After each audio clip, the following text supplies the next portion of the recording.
name is Jeff Merriman, and I'd like to visit with you a little bit today about one of my favorite characters that I ever got to play on stage, and maybe one of my favorite moments. This was back almost 5 years ago. I was doing a play called Christmas Bells at the Borough Theater, and I got the privilege of playing a character named Reynard. Um, Reynard was a character that was described as an adult male, a bit simple, childlike, a little slow.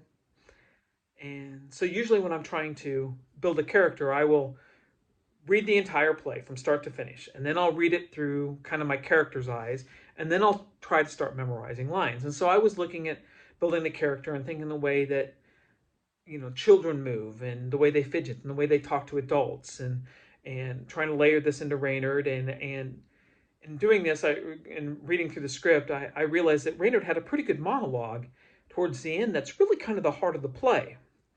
And keep in mind that I had only done 3 or 4 plays to this point since high school. And so this was my first real big monologue. So I was working on it pretty hard.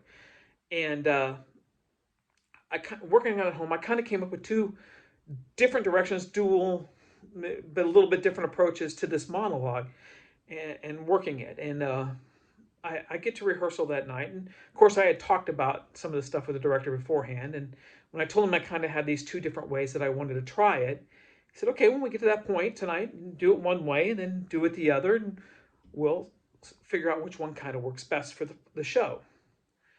And the monologue is the Christmas story, and he's Reynard standing up in front of an audience delivering it. And so we get to that point that night, and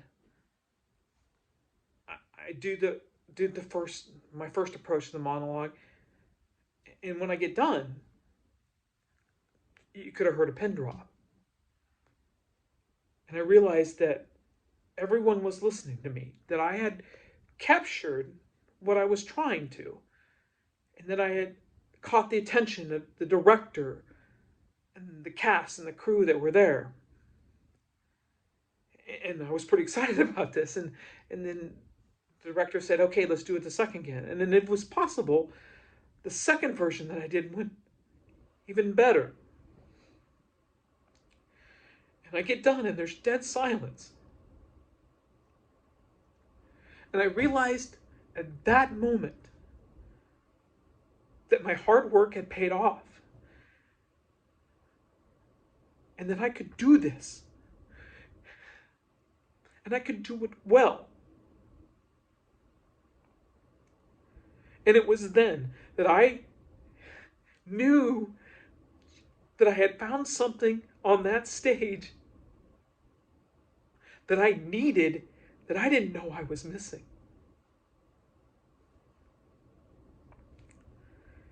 And to this day, it's my favorite moment ever, and there was no audience.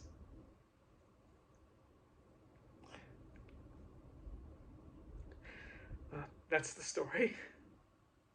Thanks for listening.